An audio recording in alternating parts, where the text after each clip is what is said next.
Medicina clínica 3, está la competencia, las unidades, entonces yo me voy a dedicar específicamente, estos son los contenidos que vamos a realizar. En mi caso, oncología, son estrictamente 8 semanas, ya, semana 1, vamos sílabo, y la clase que voy a editarles. Semana 2, en algunas semanas, casi en todas, tenemos lecturas. Las lecturas son de carácter obligatorio, por favor, tienen que echarme una hojarita. El aula virtual quizás para el jueves estará duplicada, porque está en la A, para duplicar a las demás, porque ahí está, de nuevo está el sílabo, de nuevo está la forma como calificar, y también está una literatura, una bibliografía, que de ahí pueden darle una hojarita para poder tener en cuenta estos contenidos que estamos dejando. Semana 3, cáncer de mama y cervix. Hay una lectura de cáncer de ovario y endometrio, prácticamente son las neoplasias ginecológicas. Y en la semana 4 tenemos en el examen. Entonces, en la semana 4, no hay clase, se hace el examen. Siempre el examen les tomo a las 3 aulas, generalmente es en la noche, 7, 8 de la noche. Todas las aulas juntas, hay colegas que me van a acompañar para tomar el examen, y la idea es un solo examen, ¿ok? Semana 5, cáncer de próstata y testículo. Hay una lectura de cáncer infantil, por ahí les voy a pasar mi diapositiva de cáncer infantil para que lo vayan viendo, ¿ok? Semana 6, cáncer de estómago y colon. Hay una lectura de cáncer de borde de piel y melanoma maligno. Y la última semana, semana 7, de linfomas, cáncer de pulmón, lectura de cáncer de tiroides y también de las emergencias oncológicas. En este caso, compresión nodular, una cava superior, lisis tumoral y neutropenia febril. Y ese es el segundo examen en la semana 1. ¿Okay? Yo estilo tomar el examen teórico y el examen práctico el mismo día. Termina el examen teórico en la semana 4, práctico, que es un caso clínico. ¿Okay? En la semana 8, teoría, práctico 2. ¿Okay? Estos son los contenidos de reumatología, que me supongo que ya he tenido clase con reumato. Todavía ya la doctora también les explicará. Y estas son las evidencias que nosotros vamos a calificar, son las evidencias de aprendizaje. El teórico 1, el teórico 2, semana 4, semana 8. Evidencia de desempeño 1, específicamente esto de acá es prácticas. ED1 y ED2, específicamente. ED1 y ED2 son los exámenes prácticos que les tomo, semana 4, semana 8. Y este de acá es subrogación práctica. La evidencia del producto final. Esa es la rotación, el médico con el cual hace rotación me alcanza una nota mínima. Y esa es la evidencia del producto. ¿Okay? ¿Cuánto peso tiene? El teórico 1 tiene 20%. Teórico 2 tiene 25%. Práctico 1, 20%. Práctico 2, 25%. Y la evidencia del producto, que es la calificación de rotación práctica, 10%. ¿Okay? La nota de su doctor de práctica vale 10%. La forma como califique, ya él verá. Hay algunos que les dejan caso clínico, unos que le dejan historia, unos que le toman un examen. Pero no quiere decir que ese examen es el examen práctico. Y los casos son dos cosas distintas. Él me alcanza una sola nota. ¿Okay? Esto es de la parte de citología, y acá está la fórmula. Los pesos, 7%, 25%, 20%, 25%. Y la nota de evidencia del producto final, que es la rotación práctica, 10%. Ahora, clarito acá, ET1 y ET2. Dicha evidencia de desempeño debe ser alcanzada por el docente de rotación práctica y se enterará del docente coordinador en las semanas 8 y 16. ¿Qué quiere decir? Que el encargado de la práctica me entrega una sola nota. ¿Qué vale? ¿Cuánto vale? 10%. 10%. ¿Okay? Los exámenes prácticos, ED1, ED2, ED3, ED4, quien aquí dice quién lo toma, el docente coordinador del área. En mi caso, lo tomo yo. La doctora de reumatología, no sé, a veces creo que ella lo toma, o a veces es su forma de trabajar. El doctor de citología, el doctor creo que lo toma. ¿Okay? Asistencias, los inhabilitos si tienen el 30% o menos de inasistencias. ¿Okay? El requisito de aprobación, ya saben, 14. Aplazados de 11.5 a 13.4. Y obviamente jalados son los que tienen menos de 11.5. ¿Okay? Estas son las herramientas y alguna bibliografía que es la que yo alcanzo en el área. ¿Alguna pregunta sobre esto? Doctor, en cuanto a la práctica, dijo que va a haber un examen, ¿verdad? Y los que no llevamos con usted, igualmente lo damos con usted, el examen práctico. El examen práctico 1 y 2, todos lo dan después del examen teórico. El docente de práctica, como les digo, solo alcanza una nota. ¿Cómo los evalúa él? No sé, porque va a depender. De repente les dan un caso clínico para que respondan. O de repente les da para que hagan una historia clínica, es un forma. Generalmente yo a mi grupo de vocación les doy una historia clínica. Y me responden la historia clínica. Eso es lo que hago y por lo caso no que vale el 10%. Pero los exámenes prácticos 1 y 2 van de acuerdo a los contenidos que yo voy haciendo. Hasta la semana 4. Obviamente tengo que tomarle un caso clínico de cuello uterino, de cervix, de ovario, de endometrio, o le tengo que tomar un caso clínico de cáncer de mama. En la semana, desde la 5 hasta la 8, viene el cáncer de colon, o sea, los casos tienen que estar relacionados a lo que vamos avanzando. ¿Me dejo entender? Ese es el práctico, le pongo un caso clínico, 5 preguntas, todo para llenar y a ver cómo van evolucionando. No pregunto cosas difíciles, pregunto cosas obvias, porque a mí me gusta ver siempre el sentido común es mandatorio en eso. No volemos y no vemos, ¿qué edad tiene? Mira, puede ser por la edad.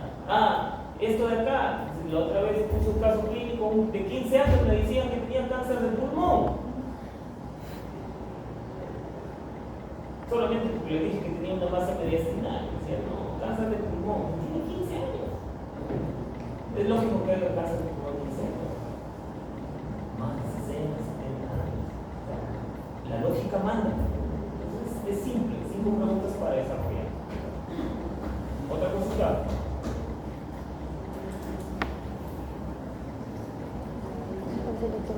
La lógica manda.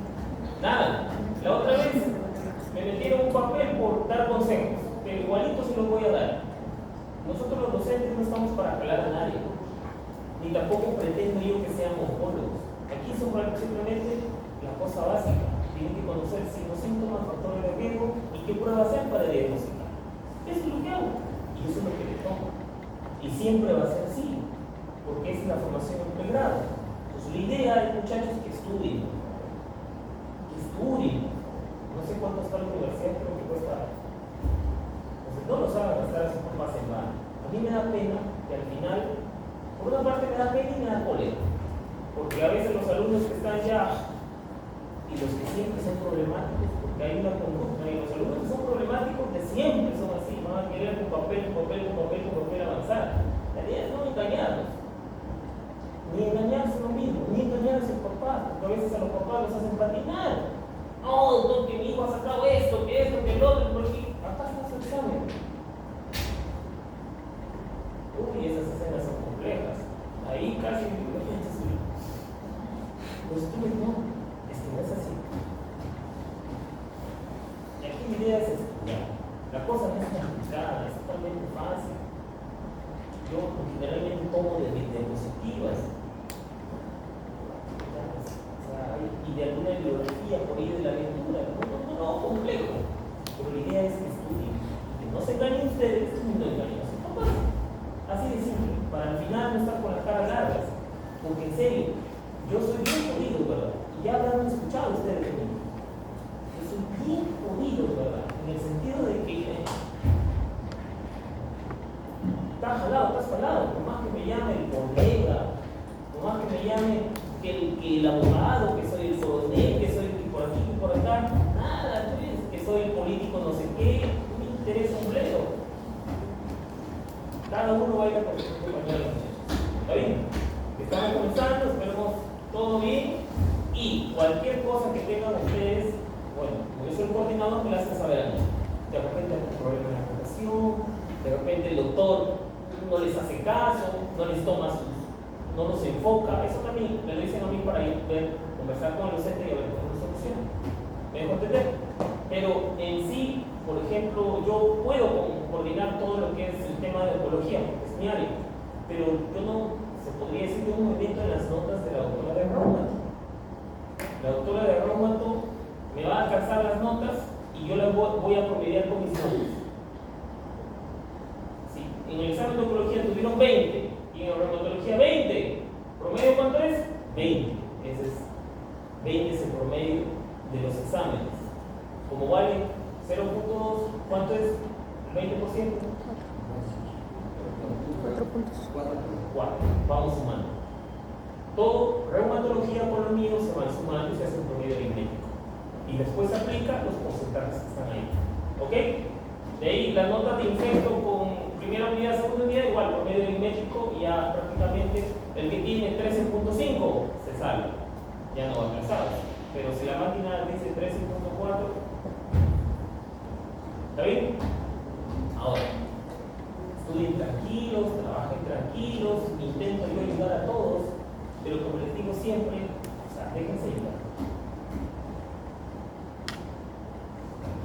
¿Está bien?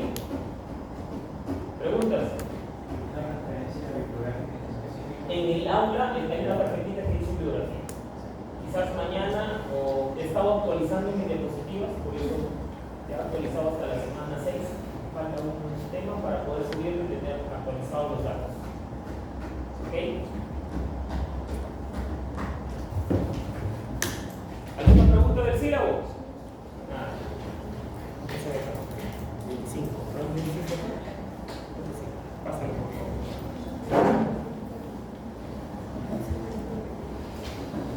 ¿Tienes lapicero? No te presto. Cuéntame qué tal varias cosas.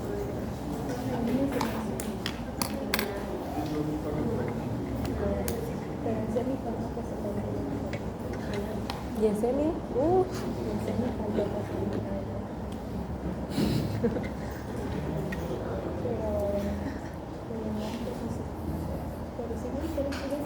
En esta clase te va a dictar el doctor Benítez. En algunas semanas, por así decirlo.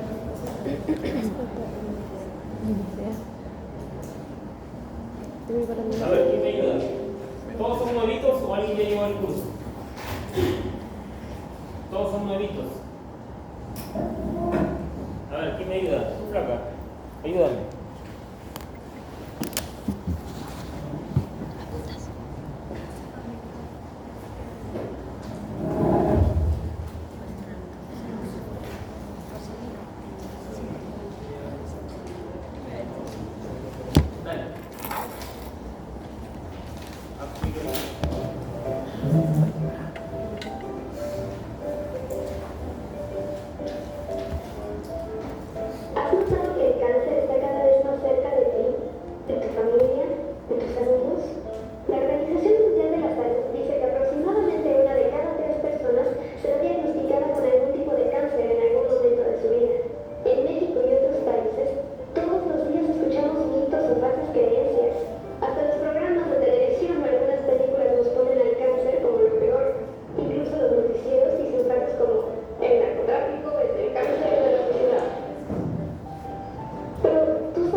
Cáncer, la patología oncológica ya se describe desde tiempos inmemoriales.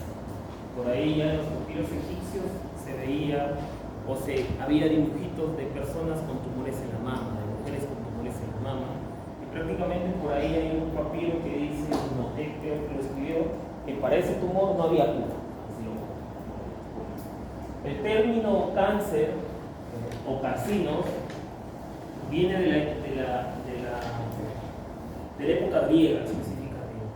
Desde ahí se han descubierto ciertas personas presentaban este tipo de tumores y rápidamente fallecían. Entonces la oncología ha ido evolucionando con el transcurrir del tiempo.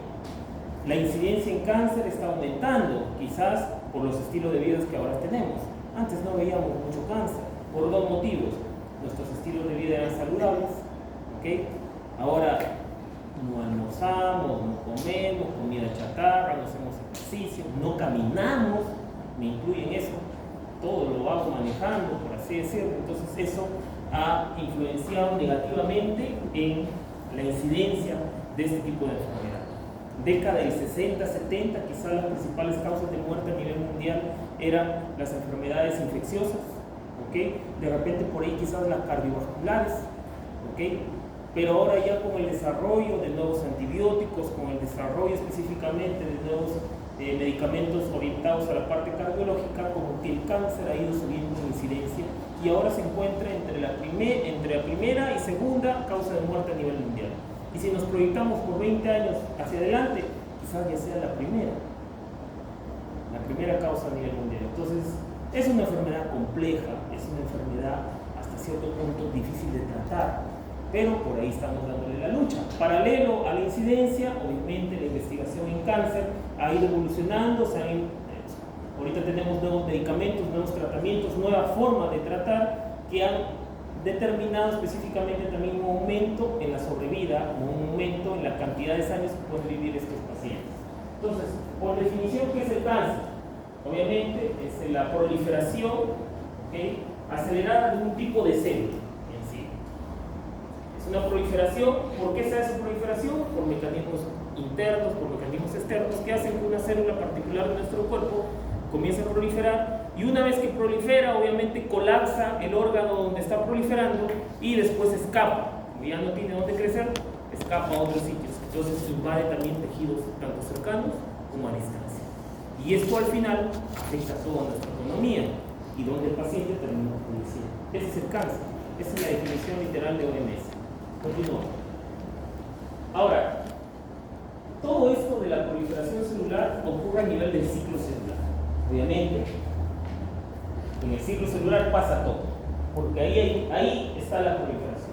Y el ciclo celular, como lo conocemos, continúa, es un modelo específico de algunas fases.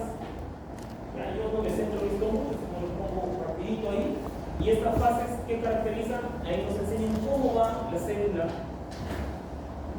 mutando, se podría decir, o multiplicando.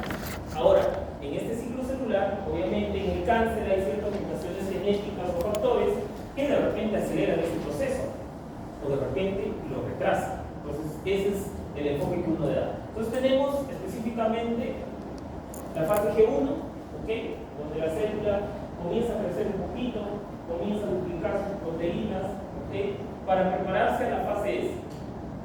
En la fase S es donde se produce la duplicación del ADN. Ya tenemos ADN duplicado, después pasa a la fase G2, donde la célula comienza a crecer aún más, comienza a duplicar todos los organelos citoplasmáticos, porque de la fase G2 aparece la fase de mitosis, donde se divide mitad a mitad, todo por igual. Y esa misma célula pueden continuar esas células en el círculo de la fase G1, o de repente se van hacia otro lado, a la fase G0, donde la célula está descansando, por así decirlo. Entonces, ¿qué forma particular tienen los medicamentos oncológicos como la quimioterapia? Es que estos medicamentos actúan cuando la célula está en movimiento. Mientras más rápido la célula está dando vuelta, la quimioterapia va a funcionar mejor. Va a funcionar. Entonces, nosotros tenemos una forma de medir qué tan rápido crece un tumor. Se le hace la biopsia y se le hace un marcador de inmunohistoquímica que se llama KI67. Entonces, este KI67 va de 0 a 100. Mientras más cerca está el 100, quiere decir que la célula se multiplica rápidamente. ¿Okay? Más cerca a 100, más rápidamente se multiplica. Entonces, ¿qué quiere decir? que si yo tengo un tumor y tiene un KI de un 5%, crece muy poco la quimioterapia no va a funcionar. Deben haber otros mecanismos para poder tratar estos tumores. 80%, 90% crece bastante rápido. La quimioterapia es funcional, pero a veces solita no basta. Porque tan rápido, como se dice, mato todas las células con la quimio, pero así como tiene un KI alto, rapidito va a crecer. Y no va a ganar. No va a ganar. Entonces tengo que agregar otras cosas para poder enfocar el tratamiento. Continúa. Había dicho que hay fuerzas externas e internas o señales que estimulan este ciclo celular o detienen este ciclo celular. Entonces, hay un conjunto de proteínas en nuestro cuerpo que son las proteínas sinasas o ciclinas, que estas son las que afectan positivamente o negativamente alguna etapa del ciclo celular. Continúa. Ahora, lógicamente, se intenta que el cuerpo humano sea una máquina perfecta o está diseñada para eso. Entonces, así como en las fábricas, aquel producto que no está de acuerdo a los estándares de calidad lo desechan y lo pasa a la venta, igual en nuestro cuerpo, específicamente a nivel del ciclo celular, hay puntos de control, entre paréntesis, garitas de peaje, que miran cómo está la célula, cómo va, y si está bien, la dejan pasar. Entonces tenemos el punto G1, que está casi al final de la fase G1. Habíamos dicho que en la fase G1 la célula crecía, duplicaba sus proteínas, para poder después duplicar el ADN, ¿cierto? En la síntesis. Entonces, en la fase G1, en el punto de control G1 se ve esto. Es la pregunta, ¿es la célula bastante grande? ¿Es favorable al entorno? Si no, ¿funciona? Ahí nomás queda. Apoptosis, muerte celular programada. Si cumple, el otro punto de control lo tenemos antes de la mitosis. Ahí ya tengo que tener el ADN duplicado, ya debe estar grande la célula, ha duplicado su tamaño. ¿Por qué? Porque en la mitosis se van a separar en dos células idénticas. Entonces el otro punto de control está ahí. Y el otro punto, tercer punto de control, está en la metafase. Ya sabemos que en la metafase, para la duplicación del ADN o para la separación del ADN tienen que alinearse los cromosomas y después de eso se tienen que separar bonito. Entonces si hay una alteración, este punto de control, si el ADN no está alineado para separarse, igualmente la célula ahí no va a quedar, no va a seguir adelante. Estos son los puntos de control. Lógicamente, estos puntos de control también son influenciados por otros factores externos e internos. Si esto funcionara correctamente, no tendríamos por qué tener cáncer, porque todo ahí nomás acabaría, ¿no? Una célula está alterada, se va a la apoptosis. Pero las células neoplásicas producen sustancias que bloquean ciertos puntos de control, y eso es lo que le permite proliferar. He ahí la clave. La clave es hallar esos puntos de control, y cada tumor tiene un punto de control específico. Continúa. Apoptosis. ¿Qué es la apoptosis? Muerte celular programada. La apoptosis se está dando en nuestro cuerpo todo el tiempo y tiene una función fisiológica normal. La apoptosis, desde cuando estamos en la parte embrionaria, tenemos colita, ¿no? Colita, el embrión chiquito tiene su colita, poco a poco se va moviendo y conforme va creciendo, se va definiendo las estructuras que ya deben de tener. Entonces, esta apoptosis, lo característico es que no produce inflamación.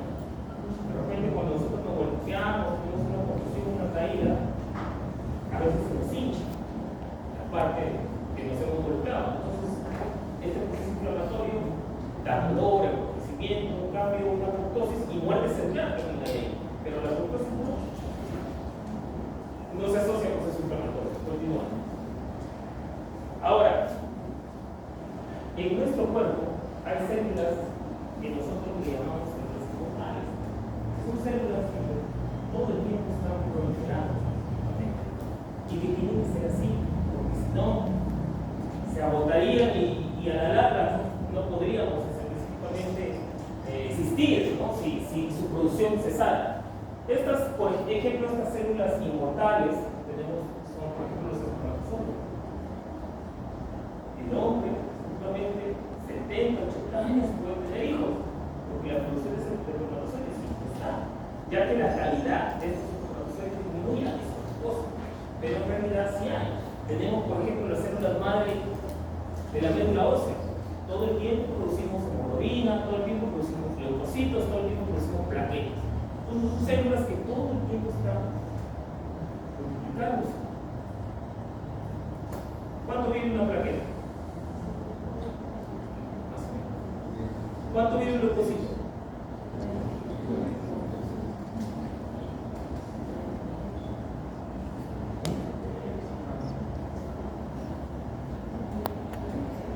Todo el tiempo se están produciendo, ¿no?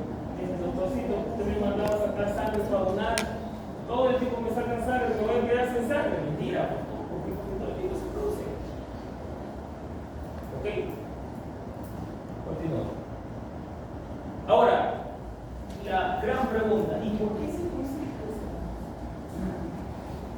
Doctor, mire, yo soy deportista, hago ciclismo, como bien, hago ejercicio, no fumo, no soy sedentario. ¿Y por qué? ¿Por qué a mí? Tengo 40 años, soy joven, ¿por qué a mí? Algunos cánceres, la mayoría de los cánceres tienen un fondo genético. Y ese fondo genético ya lo tenemos desde la fertilización, desde cuando se une óvulo con espermatozoide. Algo pasa, hay algunas alteraciones genéticas que después, a determinada edad, van a producir sus efectos. Ahora, ciertos factores externos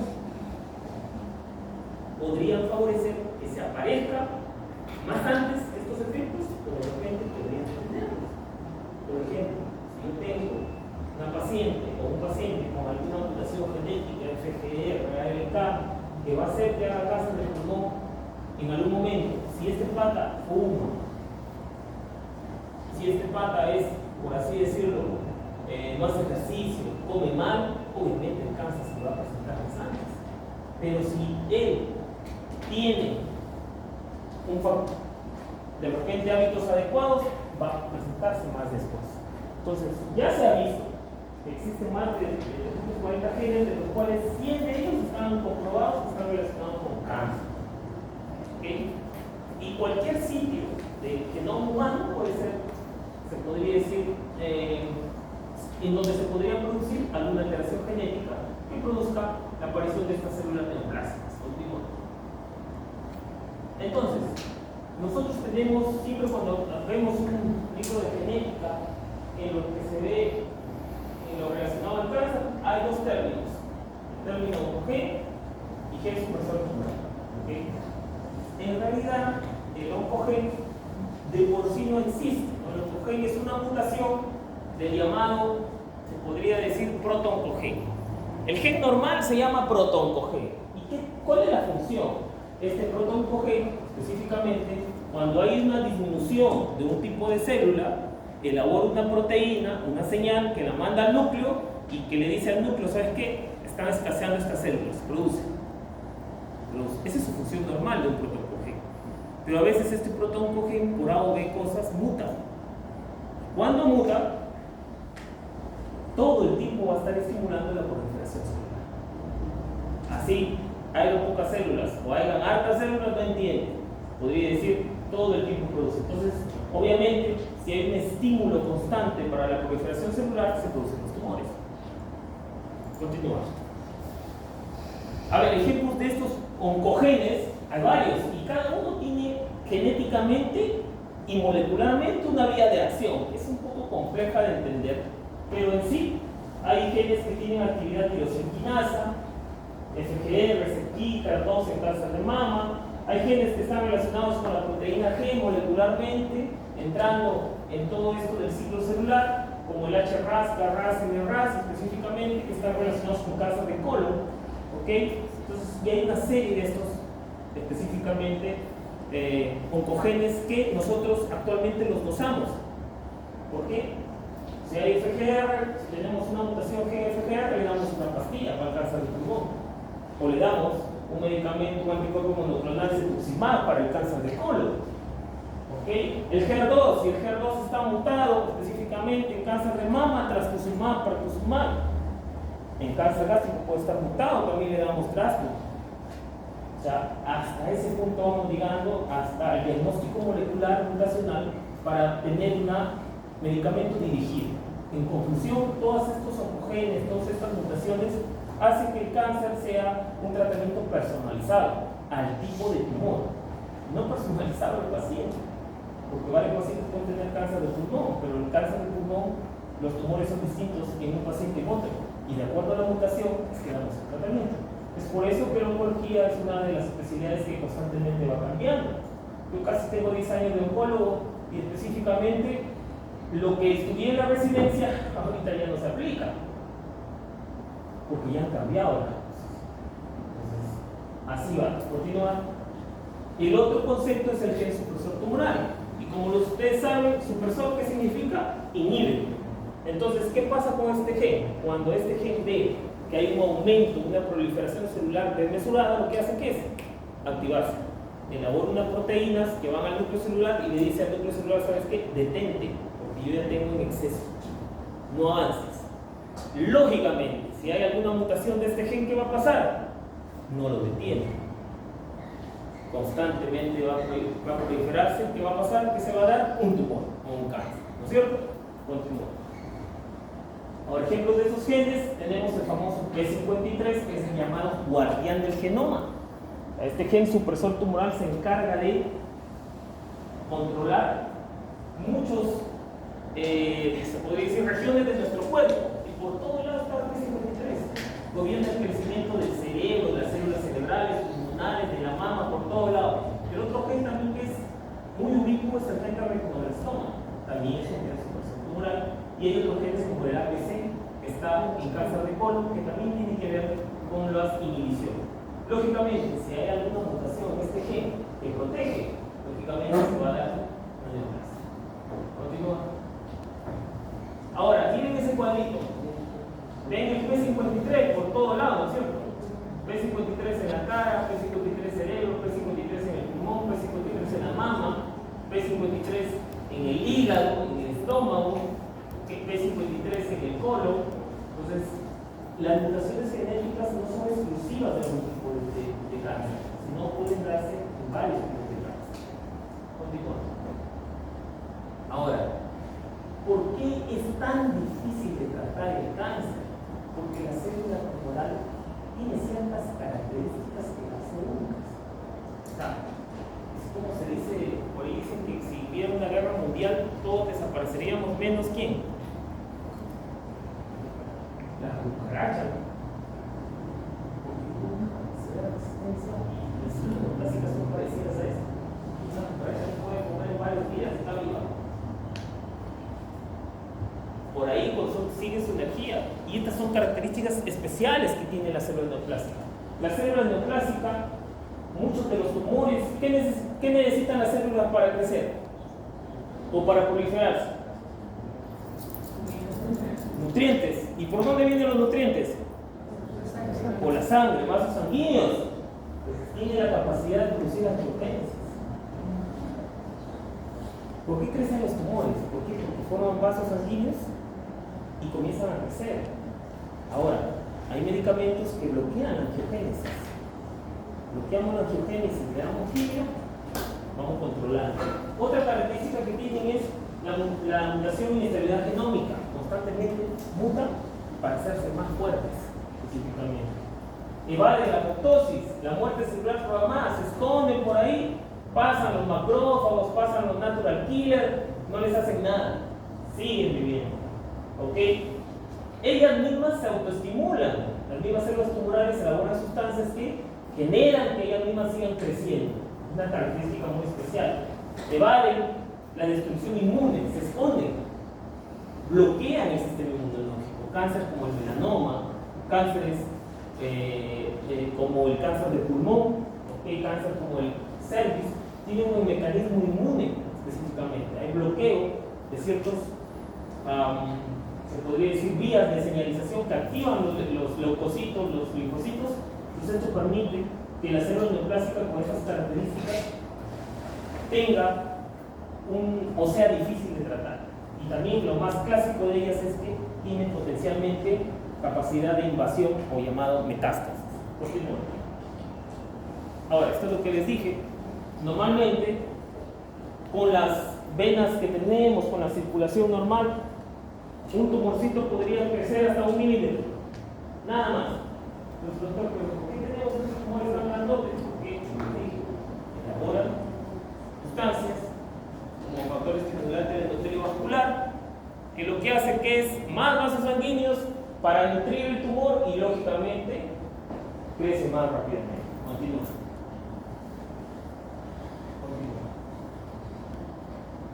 Epidemiología. Entonces, someramente lo más básico que tienen que traer. Epidemiológicamente ya habíamos dicho, continúa, que el cáncer a nivel mundial ha aumentado. ¿Ok? Ahora, hay un organismo que se llama Globocam, que se encarga de recolectar la data o la información científica o la información epidemiológica de todos los cánceres que se reportan a nivel mundial. Y cada cierto tiempo da sus actualizaciones. Entonces, esto es del 2022. La última actualización que tenemos es Globocam 2022. Y lógicamente, hablando a nivel mundo en ambos sexos, tenemos que para ese año se reportaron ¿cuántos? Casi 20, ¿no? Casi 20 millones de personas que tuvieron cáncer en el 2022, entre hombres y mujeres. Lógicamente, estos números, esta información puede estar sesgada. ¿Por qué sesgada? Porque no todo el cáncer se reporta. De repente el médico general que está ahí teniendo flojera y llenar la ficha epidemiológica que está como 5 hojas, no se llena. Pues se informa que murió y ya lo pone un paro cardíaco. En muchos lugares del mundo esto no es tan seguro, y en nuestro país que somos tan aplicaditos, lo dudo que informemos todo, ¿no es cierto? Entonces, a nivel mundo, ¿dónde está la mayor cantidad de cáncer? En Asia. Claro, porque en Asia está la mayor población, ¿no? China, la India. La India creo que es el país más poblado del mundo. Entonces, lógicamente, más gente, más cáncer. ¿Ok? Europa, 4 millones, Norteamérica, 2 millones, y nosotros, Latinoamérica y el Caribe, 1,5 millones de personas que en el 2022 fueron diagnosticadas de cáncer. Continúa. Mortalidad. De esos 19 millones, casi 20, ¿cuántos murieron? 10, casi la mitad. Mayor mortalidad, Asia, Europa 1.9, nosotros habíamos reportado 1.5, Latinoamérica y el Caribe, casi 750.000 han muerto para esa fecha. Continúa. Si nos vamos hombre o mujer, en hombres, incidencia, primer cáncer, pulmón, en verde que está, próstata, amarillo que está, cáncer colorectal, los primeros en incidencia, y en mortalidad, pulmón, hepatocarcinoma y colorectal. 2022. Mujer, a nivel mundo, ¿cuál es el cáncer más frecuente? Breast, mama. Segundo lugar, pulmón. Tercer lugar, colorectal. Miren colorectal como tercer lugar a nivel mundial. Mortalidad, mama, pulmón, colorectal. Entonces, el cáncer colorectal a nivel mundial va. Entonces, vemos que hay bastante cáncer de pulmón, lógicamente, porque ciertas zonas geográficas en el mundo son normales. Los ciertos no un montón. Entonces, nosotros en Latinoamérica casi no tenemos tanta costumbre de fumar. Entonces, como que esta incidencia cambia en nosotros. Continúa. Este es a nivel Latinoamérica. Miren, la incidencia. En primer lugar, que reporta más incidencia de cáncer, ¿quién es? Uruguay. Uruguay es un país chico, es un país ordenado, de menos cantidad de habitantes, que ellos reportan todo. Y lógicamente ellos tuvieron bastante inmigración europea. Y obviamente la inmigración europea, esos genes, están más relacionados con la presentación o la incidencia del continente europeo. Después que sí, Puerto Rico, Cuba donde fuman bastante habano. ¿Y nosotros por dónde estamos? Abajo. O de Colombia casi, ¿no? Continúa. A nivel de Latinoamérica y el Caribe, ¿cuál es el cáncer más frecuente de los hombres? Próstata, de lejos, seguido de colorectal. ahí, y pulmón en tercer lugar. A nivel mundial era al revés, ¿no? Por ahí próstata y pulmón estaban, ahora no, próstata de lejos le saca la curva. Y en el otro costadito está en rojo la mortalidad. Miren, la mortalidad del cáncer de próstata no es mucho. La mayoría de gente con cáncer de próstata, que son personas de edad, terminan falleciendo no por el cáncer, sino por una neumonía, por una infección urinaria. ¿Por qué? Porque así pasa, ¿no? Colorectal, obviamente la mortalidad es un poquito mayor, 40% quizás. Y en pulmón la mortalidad es aumentada, porque 75-80% de los casos de niños son 4. Y generalmente estos viven ¿cuánto? Un año y medio. Entonces la mortalidad es alta en ese lado. Continúa. Mujeres, Latinoamérica y el Caribe, mujeres, de lejos mama, ¿no? De lejos mama, seguido de colorectal. Y por ahí miren cuello uterino. En los países desarrollados esta incidencia de cuello uterino no hay. Porque ya desde hace mucho tiempo se pusieron la vacuna del VIH, porque ya desde hace mucho tiempo van los chequeos preventivos, entonces se detectan lesiones en etapas más tempranas que se trata de eso. Pero en los países en vías de desarrollo, así que hace, ¿cuánto será? 10 años, en el carnet de vacunación se aplicó la vacuna del VIH. ¿Cuántos de ustedes que se han vacunado por el VIH? Levante la mano. 1, 2, 3, 4, 5, 6. Casi todos. Porque ya en el calendario de vacunación ustedes son los que obligados. Ahora, hace 2 años se inscribieron los chicos. Ahora están vacunando también a varoncitos. ¿Okay? También, porque como está es una enfermedad tan ligada, casi el 99% de los cánceres de cuello uterino son por VIH, bloqueando. La proyección es que de aquí, al menos las que se han vacunado, lo más probable es que se le dé cáncer de cuello uterino. Entonces es algo que ayuda, esas políticas de vacunación que hay. Continuamos. Y aquí estamos en nuestro querido Perú. En hombres, próstata, igual que Latinoamérica, ¿no es cierto? Seguido, ¿qué?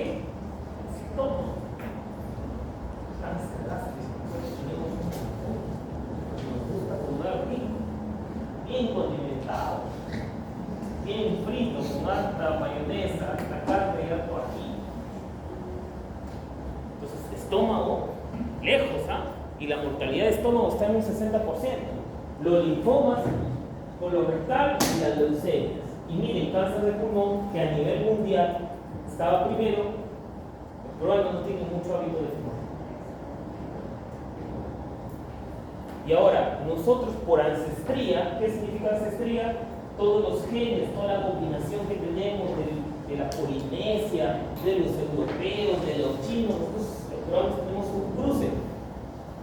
Este cruce, este mestizaje, en realidad nos hace más fuertes para ciertas cosas. Entonces, por eso, miren, pulmón casi no hay. Continúa. Mujeres, mama de lejos. Mama de lejos. Es el primer cáncer de la mujer peruana. Con una mortalidad de casi un 20-30%. Tampoco es mucho. ¿Seguido de qué? Cuello uterino. ¿Cierto? ¿Seguido qué? Estómago, colorectal, tiroides y linfomas. Pero miren, ¿cuál es el cáncer que más mata a la mujer peruana? Seguido de mama y gástrico. Pero gástrico ahí ya. Gástrico ahí. Continúa. Y los factores de riesgo. Esto lo resume todo. Todo lo resume. La edad. Nosotros habíamos hablado que en el ciclo celular hay puntos de control, como se dice, cuando la máquina está nuevecita, todo funciona de la misma manera, todos los puntos de control, todo. Pero conforme vamos envejeciendo, ya fisiológicamente todas nuestras funciones van en detrimento, ¿sí? En decaída. Y si por ahí tuvimos una mala vida, malos hábitos, peor. Su edad es un factor de riesgo en general para cualquier tipo de cáncer. Fumar, cualquier tipo, tabaco, vapes. Un montón de chicas están con los vapes, cigarrillos electrónicos. Todo eso contribuye a la aparición de cáncer. No solamente cáncer de pulmón, cáncer de lengua, de vejiga, todo tipo. La nicotina tiene un montón de carcinógenos que puede dar cualquier tipo de cáncer. Y esto está realizado mientras más fumes, ¿okay? Por más tiempo y más cantidad, obviamente vas a tener más boletos de la lotería para darte el premio mayor. Un cangrejo. ¿Ok? Sol. De un tiempo a esta parte, el sol quema más, ¿no es cierto? Quema más. ¿Por qué? La contaminación, agujeros en la capa de ozono, talamos los árboles, todo eso contribuye a que estas radiaciones ultravioletas incidan en la aparición de cáncer de piel, ya sea epidermoide, ya sea vasocelular, por ahí también los melanomas, y esto va en aumento. Y en las zonas donde más quema es donde más presencia tenemos. Ahora, donde más pega más, ¿dónde será donde más quema más el sol? ¿Ah? Puede ser. En la costa dicen acá. ¿Dónde quema más el sol? En el norte, por acá dicen. En la altura. En la altura pega más. Han ido a Cusco, Cajamarca, quema. Acá todavía no tenemos, pero las que yo tengo con cáncer de piel son de Cajamarca. Por ahí también de agua, Amazonas, pero luz ultravioleta, cáncer de piel, radiaciones, el increíble sol. No pasa, pues. Te mordió la araña. Ay, y en realidad tiene razón de ser, porque se está refiriendo a ese tipo de radiación. Por ejemplo, después que los americanos bombardearon Hiroshima y Nagasaki, los sobrevivientes, cáncer, leucemias, tiroides, todos los que sobrevivieron y esas células mutadas transmitieron a las generaciones posteriores a las Chernobyl. La última fue en Japón, con el terremoto de Japón. El reactor nuclear, porque ellos tienen energía por los reactores nucleares, hubo una fuga. Hace algunos años, por ahí, no sé por qué, alguien encontró una barrita bien bonita, cuadradita, bonita, en la calle. Un señor la recogió, se la llevó a su casa y después heridas por todo lado. Y eso fue en Perú. No se sabe de dónde salió esa barrita, que puede ser el IPEM. Nosotros tenemos la Central de Medicina Nuclear, de Energía Nuclear en Perú, pero pasó. Estas radiaciones, que ahora no se dan mucho, pero estas, podría decir, casos aislados, podrían aparecer cáncer. Después que tenemos, por ahí tenemos productos químicos, ¿no es cierto? Exposición a pesticidas, exposición a aquellos que fumigan. Antes era más desordenado, poco controlado. Antes veía una persona fumigar, los soldadores con una vainita de agua soldando, pero ahora como que las empresas están controladas, con sus trabajadores que están haciendo test, que se protejan y todo lo demás. Pero esta exposición crónica a estos productos, aquellos que hacían pinturas o pintaban muebles, 20, 30 años de exposición, lógicamente de algo nos va a afectar. Entonces, por ahí tenemos estos virus, bacterias, parásitos vinculados al cáncer. Por ejemplo,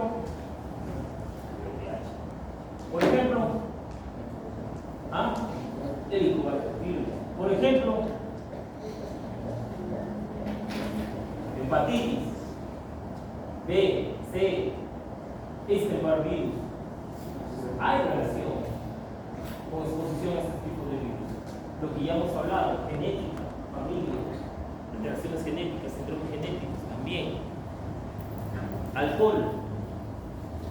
Alcohol, hepatocarcinoma, sea de colon. Comida, dieta occidental, carnes, chorizos, todo lo procesado, y baja en verduras, baja en colores. ¿Qué más? Viene con su control, sedentarismo, Yo todavía fui de las personas que chiquito me paraba a cambiar de canal. ¿En serio? Andaba a saltar. Un televisor teníamos en la casa, en la sala, blanco y negro. A batería, porque donde vivía no había luz. Tenía que parar a mirar. Ahora la luz va. Todo lo que sacar. Y peor ahora han sacado los lentes que da a punto. Ya no tienen que parar para nada, o sea, lógicamente, ¿qué va a pasar con nosotros? No. Y por el otro lado, la obesidad está relacionada mucho con cánceres ginecológicos, cáncer de mama, cáncer de endometrio, cáncer de colon, se relaciona con eso. Continúa. Ya he hablado, continúa. Ya he hablado, continúa. Ya he hablado, ya he hablado, ya he hablado. Ya he hablado, ya he hablado. Ahora, la parte hormonal. Hay ciertos cánceres que tienen implicancia hormonal. Por ejemplo, dentro del cáncer de mama hay un tipo de cáncer que son los cánceres luminales. Crecen por influencia de las hormonas. ¿Y dónde se producen las hormonas? ¿Dónde produces hormonas, flaca? ¿Dónde salen tus hormonas? Del riñón. ¿De dónde? ¿De ¿De dónde salen? ¿Cómo así? Hay diferentes tipos de ¿Dónde se hormonas. producen, flaca? Las ginecológicas. Las que te hacen mujer. En las ¿De dónde? Las gónadas, en los ovarios. Ajá. Por eso una opción terapéutica que tengo yo para cáncer luminal de mama o por quitar los ovarios. La obesidad tiene que ver también con eso, porque la obesidad aumenta la conversión periférica de la grasa en estrógenos. Por eso la obesidad está relacionada con eso. Continúa. Ahora, esto es importante, los fármacos también hay fármacos relacionados con cáncer. La inmunodepresión o la inmunosupresión es un estado, lógicamente, que predispone a la aparición del cáncer. Si nosotros tuviéramos un sistema inmunológico bueno, potenciado, adecuado, él solito se encargaría de eliminar el cáncer. Él solito. ¿Pero qué pasa?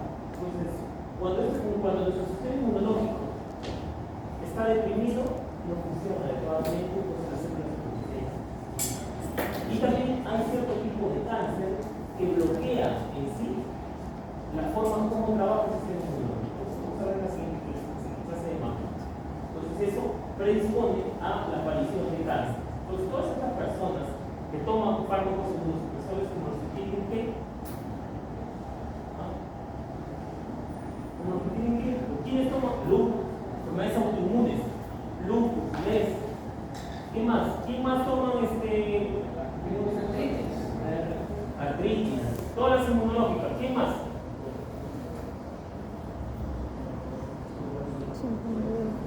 Aquí. Los trasplantados. Al paciente que se trasplanta, todo el tiempo tiene que tomar los para evitar el rechazo del trasplante. Estas personas también tienen predisposición a esto. Continuamos. Y los que hablado, ¿no es cierto? Dale. ¿Listo? ¿Preguntas? ¿Preguntas? Doctor, una consulta.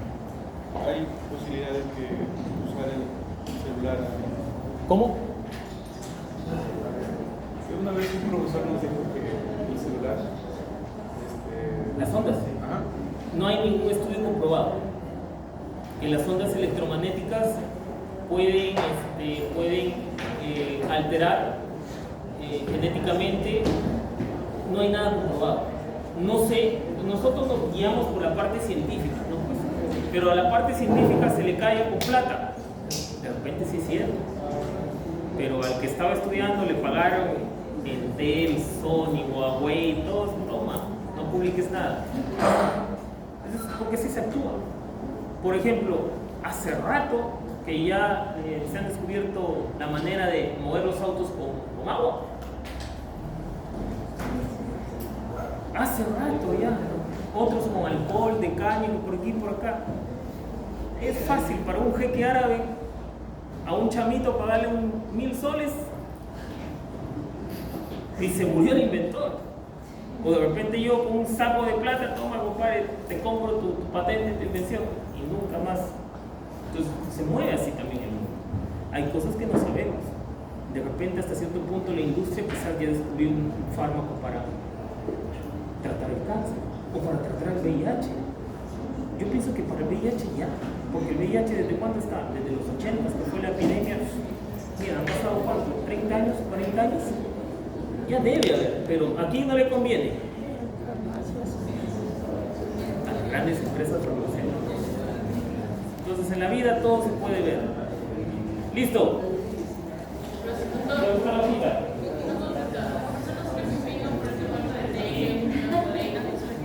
Todo producto puede, pero ya ellos van con su...